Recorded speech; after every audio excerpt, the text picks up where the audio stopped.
On the news tonight, President Bola Tinubu forwards tax reform bills to House of Representatives for consideration and speedy passage. Lagos State Government cedes Ekpe General Hospital to the federal government to boost qualitative health care.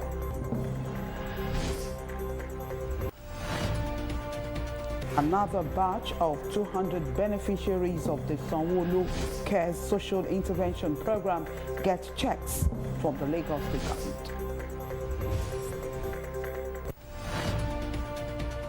Typhoon Krasun crashes into southwestern Taiwan, destroying property.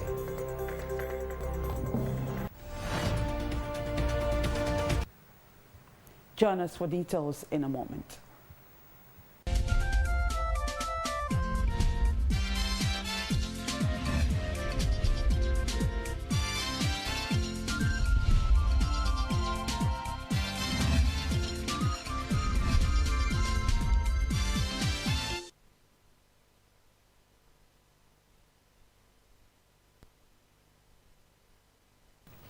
Good evening. Welcome to the news at 8 on Lagos Television. I am Yetunde Oladotun Amao. President Bola Tinubu has submitted 4 tax reform bills to the House of Representatives for consideration and speedy passage. This was transmitted to the House through a letter read by the Speaker, Abbas Tajuddin, during plenary.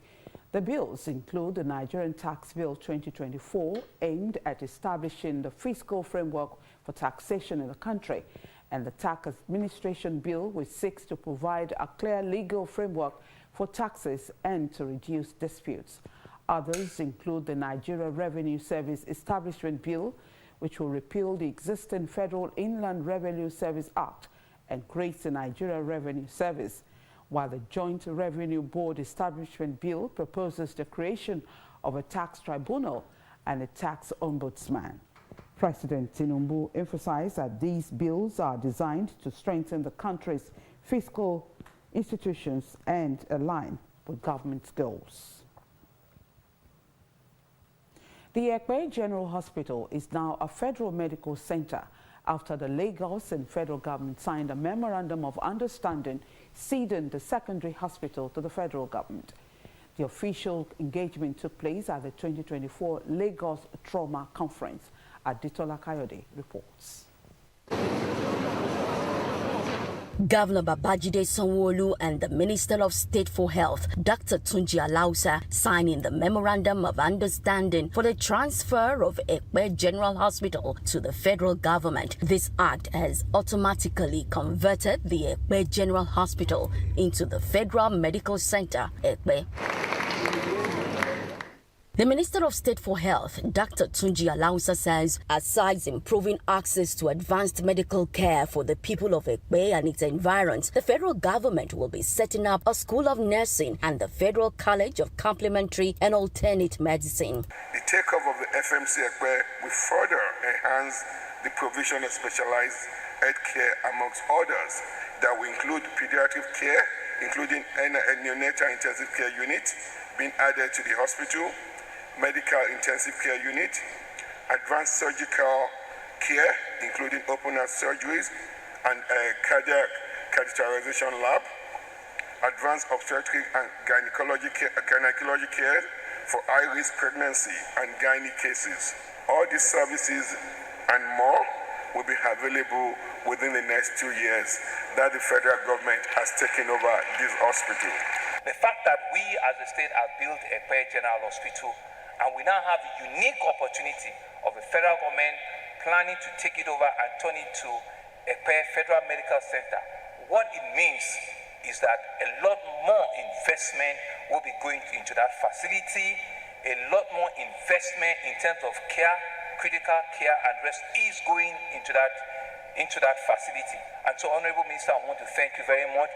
We enjoy this collaboration, and you've assured me that you will even do a lot more for us. The signing of the MOU happened on the sidelines of the Lagos Trauma Conference, where Governor Sanwo-Olu assured that his administration remains committed to building more trauma centers across the state, equipping existing ones, building capacity, exploring innovative models that will work for the government and the people of Lagos. Outside of education, health is also the other arm of deliverable services in which they don't need my approval to recruit or to replace exits from our health facilities.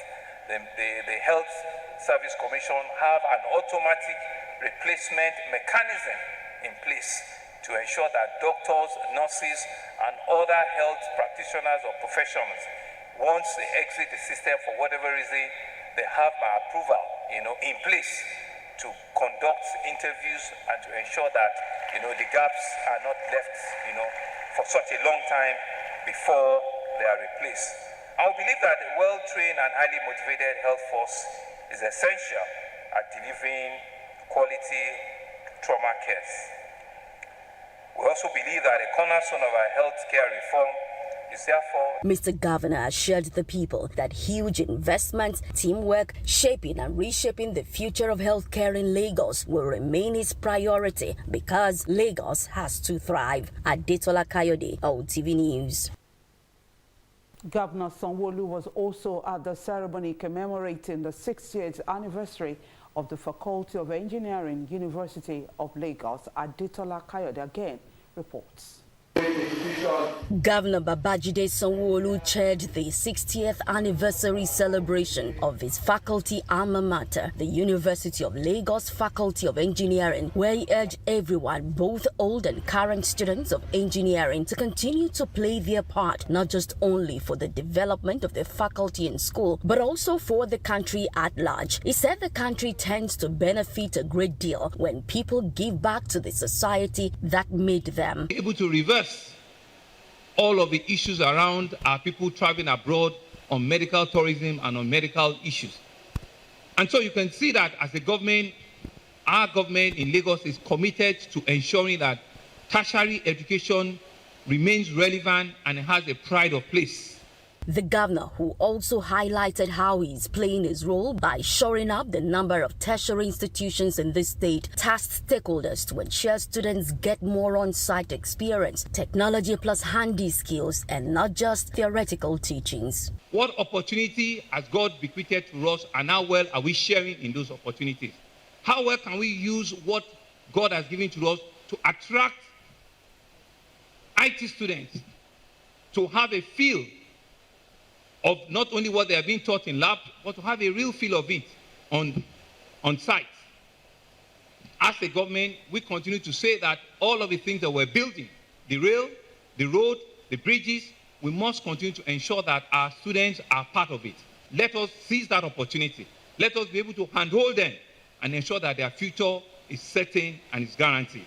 The event, which also had an alumna and Deputy Governor of Ogun State, Naimat Salakoyedele, in attendance, has as its theme the Nigerian power industry, past, present, and the future. Adetola Kayode, OTV News.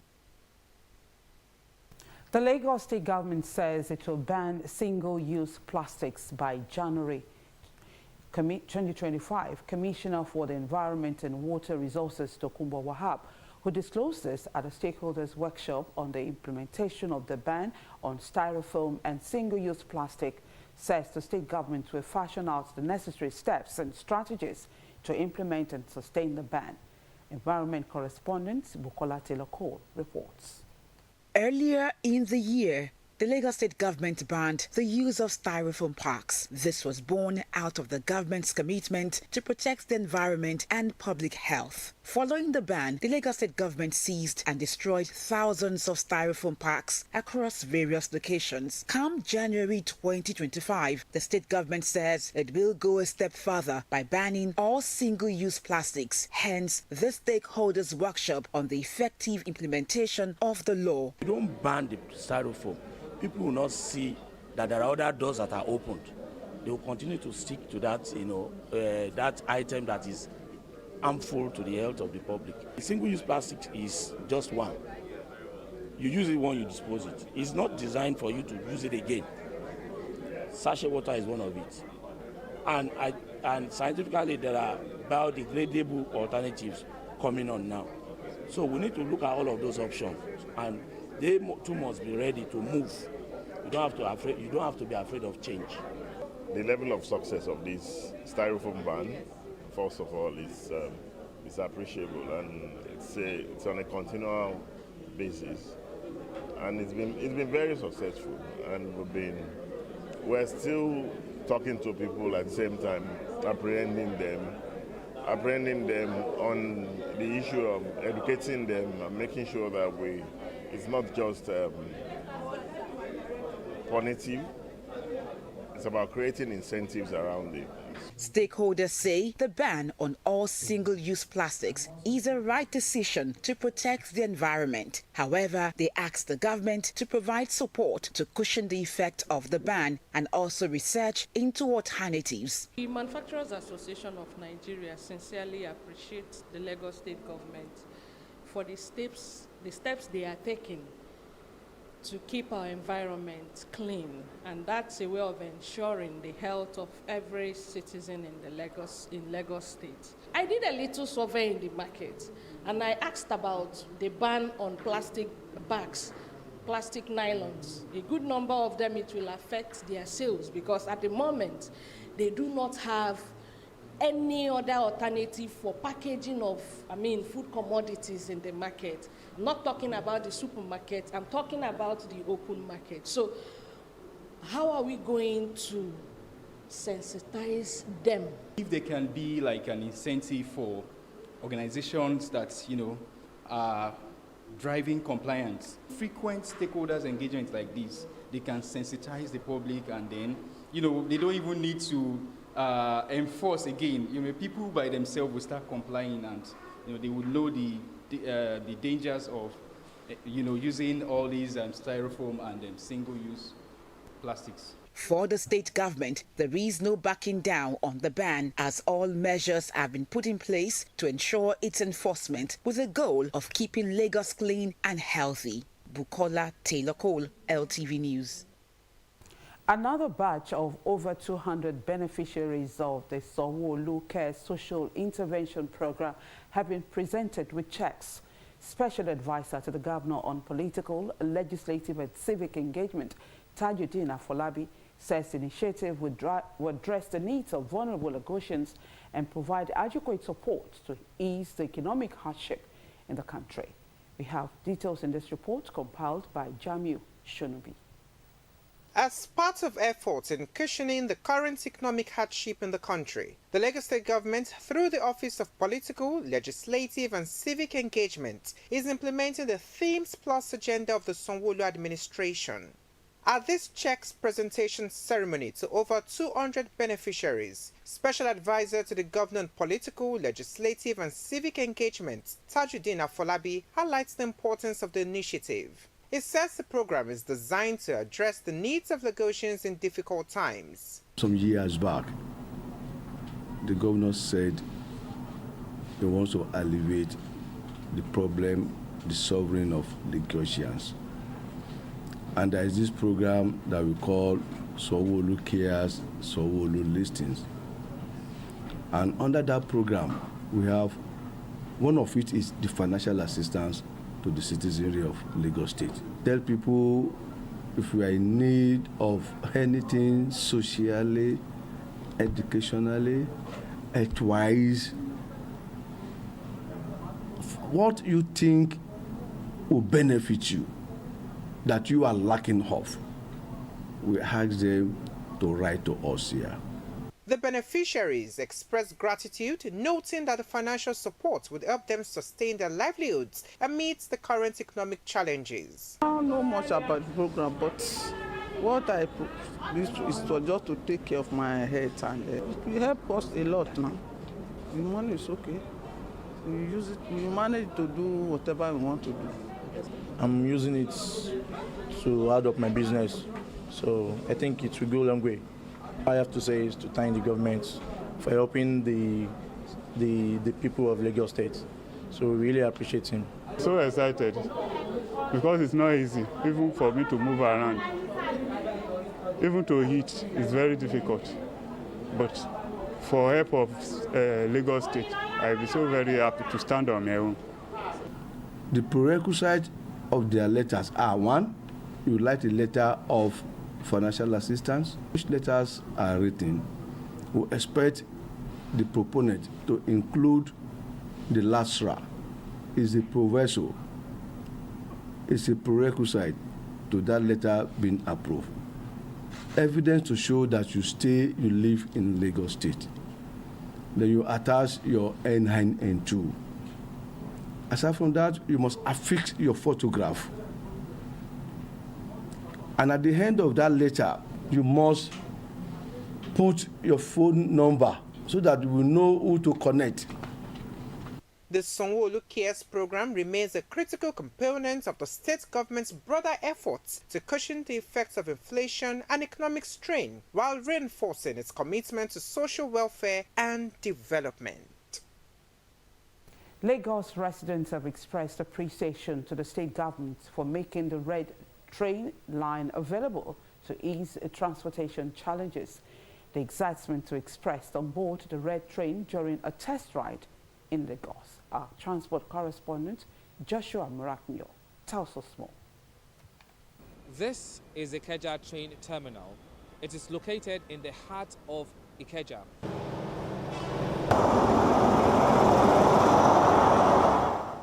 Management, staff of Lagos Television, as well as commuters boarding the Red Line train test ride. This 27-kilometer train ride conveys passengers free and runs between Oyingbo and Agbado. You need your carry card to be able to use the system, so you need to know how to access the station, moving from the concourse to the platform and boarding the train. So all of this is what we are trying to introduce to the people for them to know. And so we also believe that when full passenger, commercial passenger operation, commences, it will not be strange to them. We are presently at the Agbado train station. This stop is expected to take about 3 minutes for passengers to disembark or embark on the train. This is the Red Line train, and it's, of course, it's a test ride. The train moves at about 25 kilometers per hour. This coach takes about 200 passengers. Now, I'm not the only one on board this test ride. I've got the general manager of Lagos Television. I'd like to know exactly what your impressions are on this test ride. What do you have to say? I think it's a laudable one. This is a welcome development. Number one, a lot of people are going to be saving money and time. The mere fact that this corridor, the red rail, has been put together means that even those who live outside of Lagos and still work in Lagos can actually get to work in the shortest time possible. It's a nice experience, and if you ask me, it's the time management, because it reduces the time that you spend on the road. Quite skeptical, and then seeing it running, and you can see the rails, there are barricades, there are protection for the people. Everything is moving seamless. I used to suffer a lot coming down all the way from Ikeja down to Agbado. It took us very few minutes to get here, and really thank him for looking at us on this side. This train provides a reliable and affordable transportation option for commuters, reducing traffic congestion and improving the quality of life for Lagos residents. It's a great experience. In fact, kudos to Lagos State government for bringing this transportation system to our domain here, especially this Agbado. The train is nice. It has been well comfort, and once you enter, there is no stress, and I think I like it.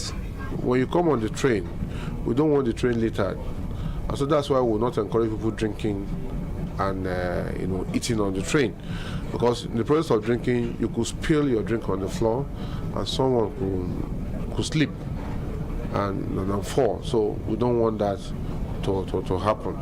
Well, that's the train moving to Oshodi, and of course from there it's going to terminate at Oyingbo. Now, this is one of the testament to the fact that intermodal transportation system of the Babajide Sanwo-Olu administration is on course. And of course, residents I've spoken to so far say this is one of the best things to happen to them. From the platform 1 here at the Ikeja terminal, I am Joshua Murakio reporting for Lagos Television. Still ahead. Abuja High Court issues public summons against former Kogi State Governor Yahaya Bello over fresh 16 court charges. That's in a moment. Please don't go away.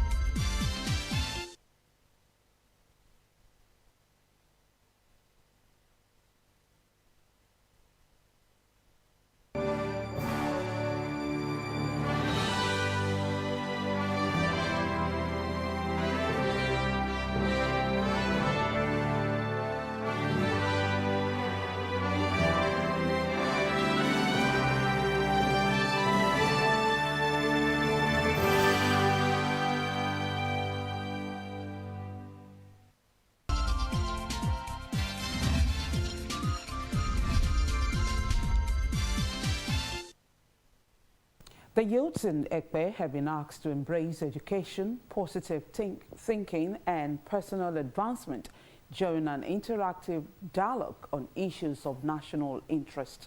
Our correspondent, Olumide Ojo, reports. It was an interactive session between youth representatives and member House of Assembly representing Ekpe Constituency 1, Honorable Abiodun Tobu, an initiative of the Not Too Young to Run in Ekpe. Various issues concerning Ekpe youth and the community were raised. This is a digital era. Regarding the digital aspect, he said he will try and make a building for us where Ekpe youths and students will be able to have digital skills, digital training, in which he will employ some trainers for them. And also, he talked about job creation. Majorly, it's obvious that we don't have white-collar job within the community again, even Nigeria at large. So he said if there are people that are willing to do vocational skills, that are willing to show up their vocational skills, he can employ some trainers for them and give them facilities to use for it. Ekpe division, students, youths, anywhere, we are always represented. Politically, morally, academically, just name it, we're always represented. But that representation is not that enough in some aspects when we don't have the influence of our political leader from house. Honorable Abiodun Tobu and the youths shared notes of achievements and problems that need to be solved. The youth of Ekpe should try as much as possible to get what will assist them in their visions and missions. It's not about the politics, about knowing what we need to do at the right time. As a youth, you must be focused, dedicated, committed, and be diligent with whatever things we are doing. With that, we can be able to achieve better things for ourselves. The youths should be more focused, more determined, more creative to achieve their vision and mission in life. 2, we have equally agreed that we are going to train some youths in technical skill, in manpower. We have equally agreed that we are going to create an IT hub using our office, and that will be controlled and managed by National Youth Council of Nigeria, coordinators and its executives.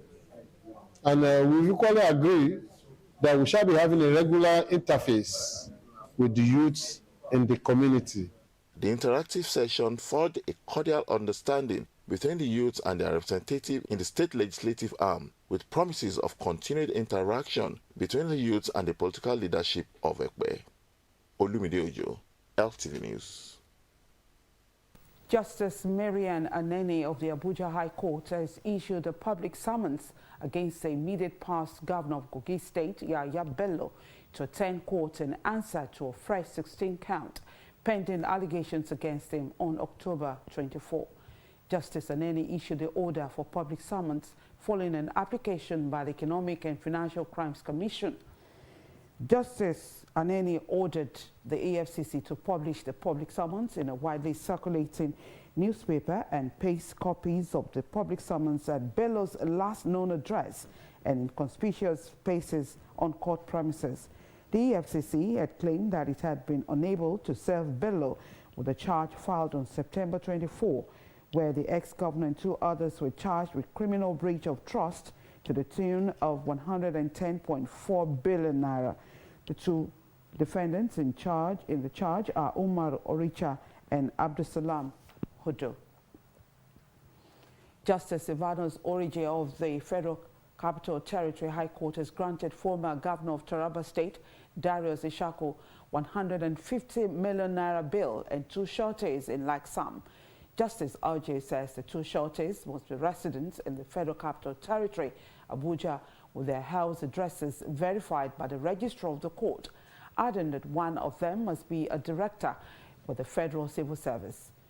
Justice O.J. barred the former governor and his co-defendant Bello Hero from traveling out of the country except with the permission of the court. The EFCC, through its counsel, Rotimi Jacobs, did not oppose the bail request of the former governor. Justice O.J. subsequently fixed November 4, 5, and 13 for the commencement of trial. The former governor was arraigned by the Economic and Financial Crimes Commission on a 27 billion alleged fraud before Justice O.J. Darius Ishaku was governor of Taraba State between May 2015 and May 2023. He was elected on the platform of the People's Democratic Party. The Kano State High Court has adjourned ruling on a substantive application seeking to prevent the 15th Emir of Kano, Aminu Ado Bayero, from proceeding with renovations on the historic Nasarawa Mini Palace. The court has set October 10 as a date for ruling on the application. The plaintiffs, including the Kano State Government, Attorney General and Kano Emirate Council, are seeking to preserve the palace's existing structure and cultural heritage, resisting efforts to modernize it. At the hearing on the motion on notice presided over by Chief Judge of Kano State, Justice D.J. Aboki, the plaintiff's counsel, Abib Akilo, noted the absence of the defendant's legal team. Justice Aboki ordered that all relevant court processes be posted on the court's notice board to ensure that parties are kept informed of the proceedings. Recall that the plaintiff had secured an interim injunction on September 13, preventing the Emir from carrying out any renovation work following the release of a proposed prototype plan for the modernization of the palace. The court's decision came after a motion ex parte was filed by the plaintiff's lead counsel, Ridwanu Umar, on September 12.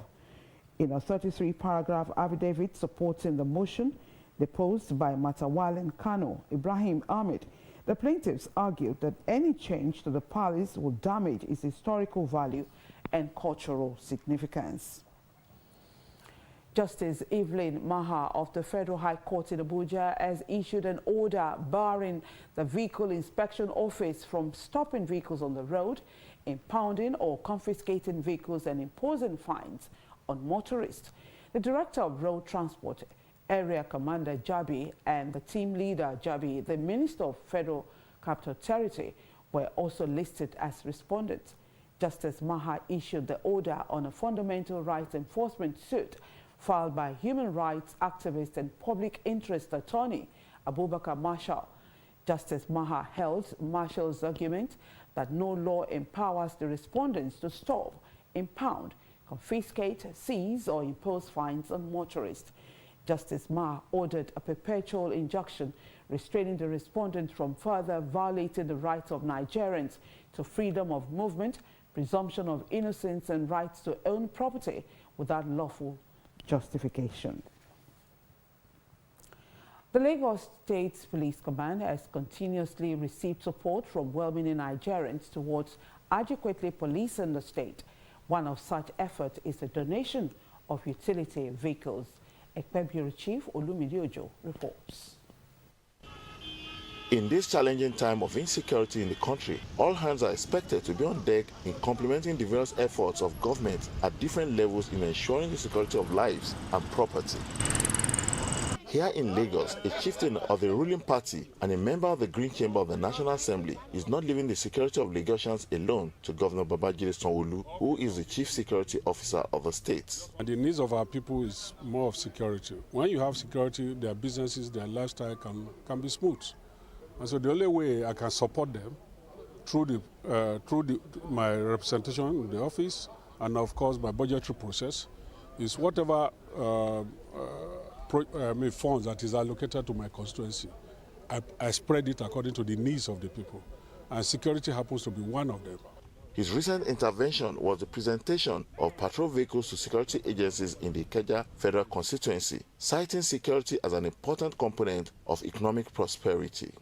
It is important that we maintain peace.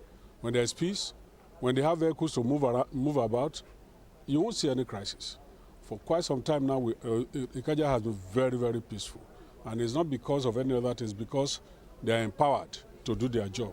During the EndSARS, you discover that so many vehicles, so many things were destroyed. We tried to replace it. And in our bid, we have brought all that, how would I call it, the confidence back. And our people are happy with that. The new patrol vehicles were presented one after the other to the top echelon of the security agencies, and the same gesture extended to LASMA and the Federal Road Safety Corps. I want to first and foremost thank God for Honorable James Faleke, who has given us this opportunity to police the people with the vehicles he has provided. I want to pray that God will continue to guide him. The vehicle will go a long way in helping us combat crime and criminality within our locality. This is not the first one. He gave us one that's for Ojodu zonal office some few years back. And of course, it has been put to very, very effective use in the service of the public. And of course, this other one that has been given will equally be utilized along that direction. And we want to assure the Honorable as well as the good people of Lagos that we continue to give the best of excellent service delivery to ensure that mobility is seamless and the economy of Lagos and by extension Nigeria continue to prosper. It's going to boost our operations. Having an additional vehicle, it means more of our presence on the road, and we are going to do just that to reciprocate the gesture given to us by His Honorable. We are going to be on the road with the vehicle 247, enforcing traffic rules and regulations to all motorists. The peace and security currently enjoyed in the different parts of the state will be consolidated upon with support given to these agencies of government by the Honorable Member representing the people of Ikeja, Olumide Ojo, LTV News. Coming up,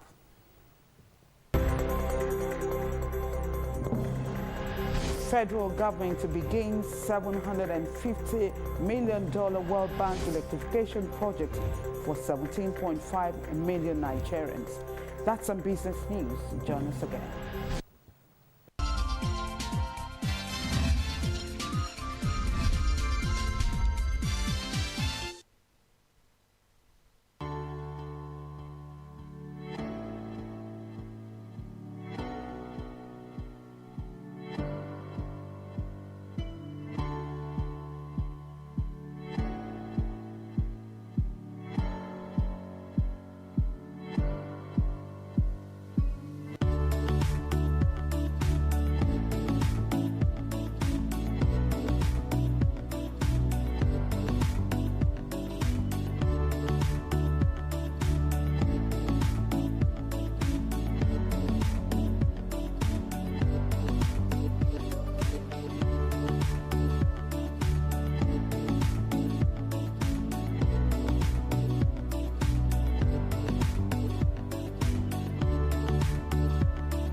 On Business News Tonight, the Rural Electrification Agency, REA, says starting in November, the federal government will kickstart a new rural electricity project bankrolled by the World Bank to provide electricity for 17.5 million Nigerians. The agency's managing director, Abba Aliyu, who revealed this, says his agency has plans to provide cheap energy alternatives to tertiary institutions using renewable energy sources. He says the project, tagged the Distributed Renewable Energy Scale-Up, has been designed to target the provision of electricity for up to 17.5 million Nigerians using renewable energy sources.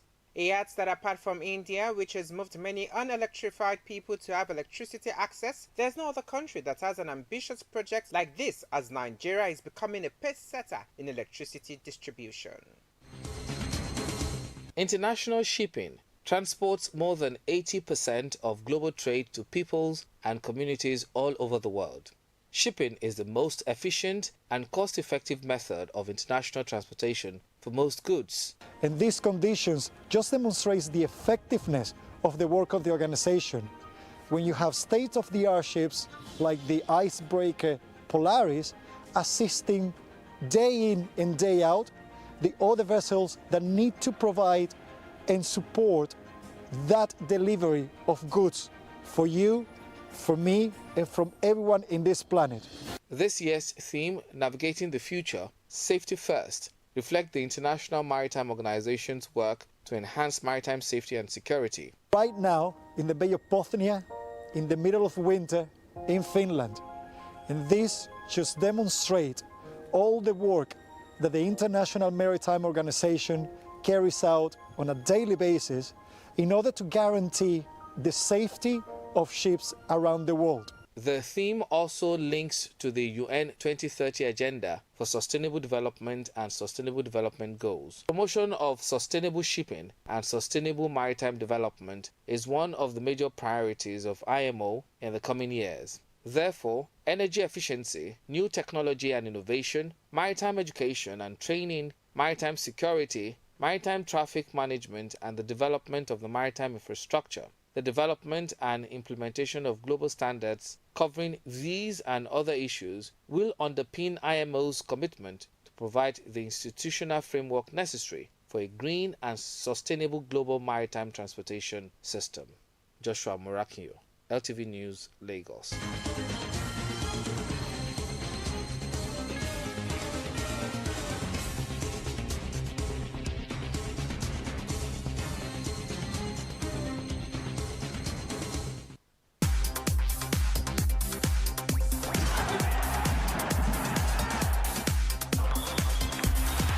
Nigerians have been taking part in international sporting events before independence in 1960. 64 years later, the sports sector has grown bigger in structure with numerous unforgettable memories.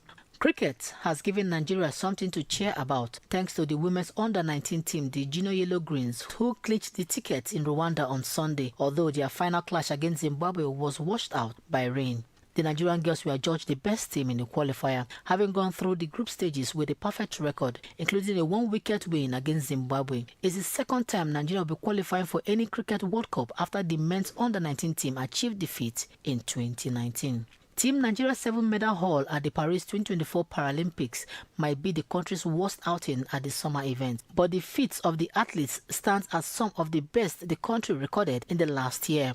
One of them was para-powerlifter Folashade Oluwafemi-Ayo, who broke her world record in the women's over 80 kg para-powerlifting, becoming the first para-athlete in history to lift 166 kg and winning a gold medal in the process.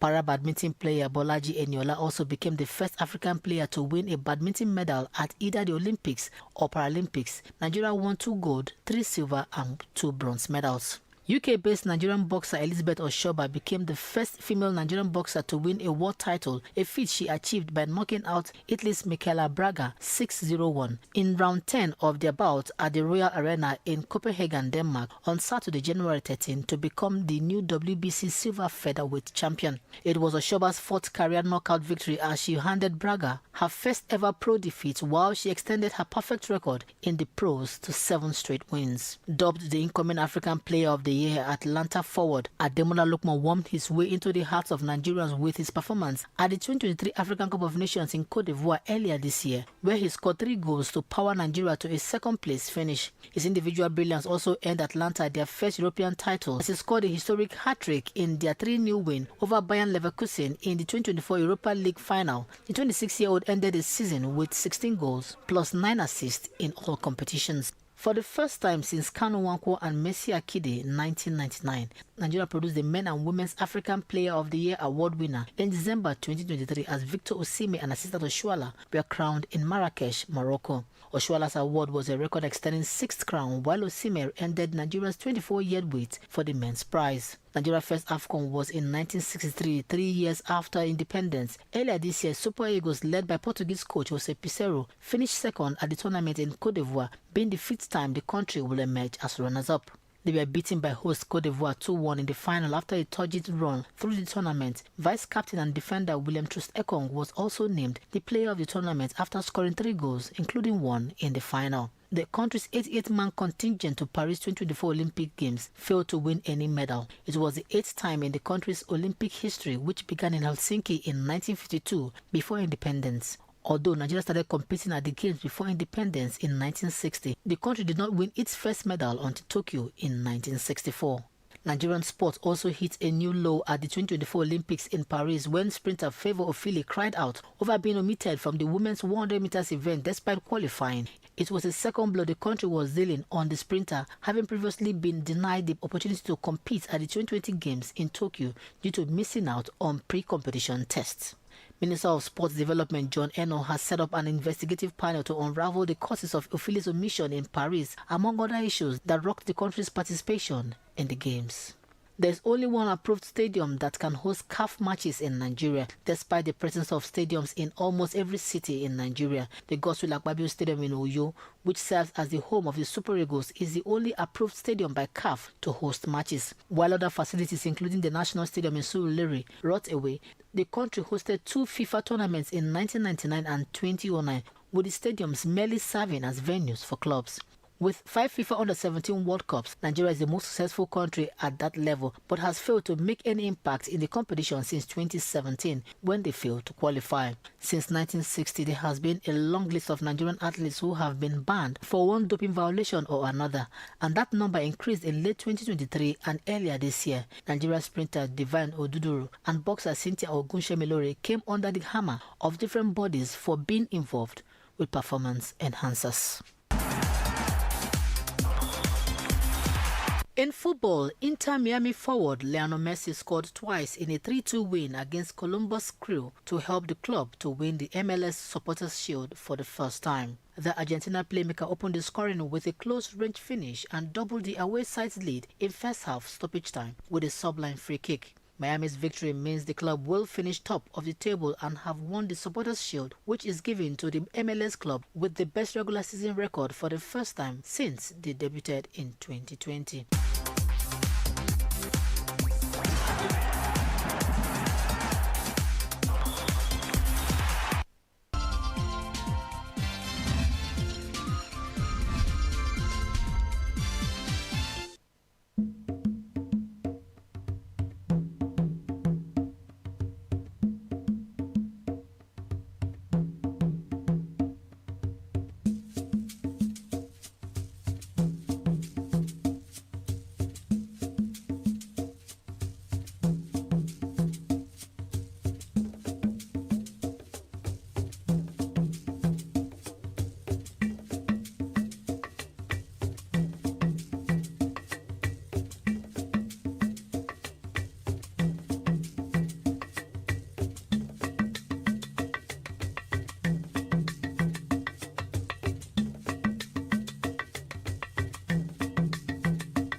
Thank you for staying with us. Typhoon Kraton has slammed into southwestern Taiwan, killing 2 people and bringing the island to a standstill. The officials in the southernmost county of Pingtung says that 9 people died in a hospital electrical fire, with soldiers from a nearby base mobilized to aid medical workers and firefighters in evacuation of patients and putting out of the flames. The storm forced Taiwan's financial markets, offices and schools to close for a second day amid strong winds and heavy rains, forcing thousands to evacuate from mountainous or low-lying areas. The typhoon is forecast to slowly work its way up Taiwan's flat western plain, becoming a tropical depression over the central region. The Kaohsiung government has been particularly cautious in its preparations since the last storm in 1977. Fresh explosions have been heard in Hezbollah's stronghold in southern Beirut, as Israel says it has struck the group's intelligence headquarters, killing 9 people. The attack follows Iran's launch of more than 180 missiles towards Israel. Israel has warned that more people in southern Lebanon to evacuate their homes, including the major city of Nabatea, saying strikes will continue. The World Health Organization says 28 health workers in Lebanon have been killed in the past 24 hours. Lebanese officials say since October last year, 1,974 people have been killed in the Israeli attacks. Let's take a look at tomorrow's weather forecast.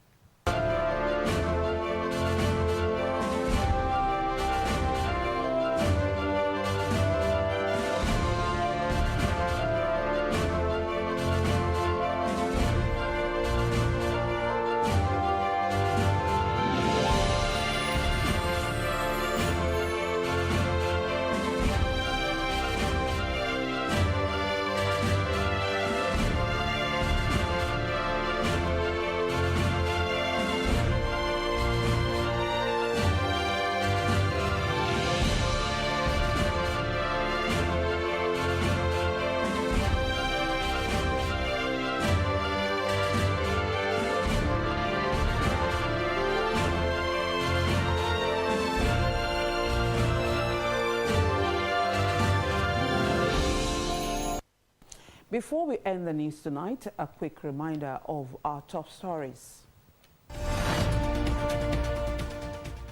President Bola Tinubu has forwarded 4 tax reform bills to the House of Representatives for consideration and speedy passage.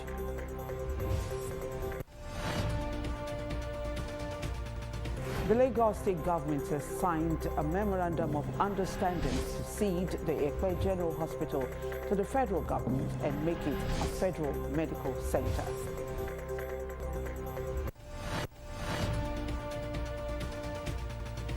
Another batch of 200 beneficiaries of the Sanwo-Olu Cares social intervention program have received checks from the Lagos State government.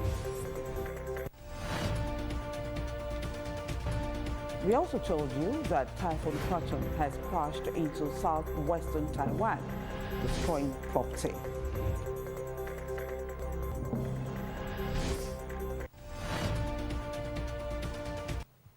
For more news, please connect with Lagos Television on these social media platforms.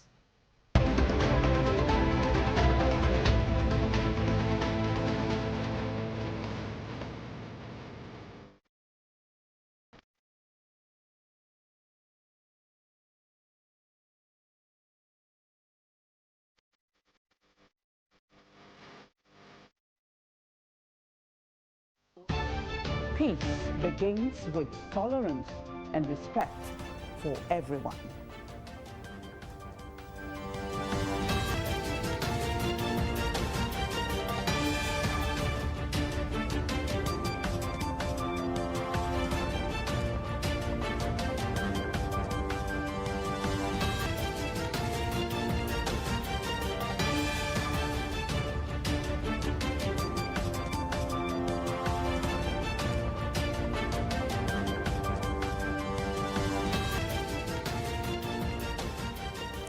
Please remember to call Lagos toll-free lines 767 or 112 in case of emergencies. Thank you for watching the news at 8. On behalf of the entire crew, we wish you a wonderful night.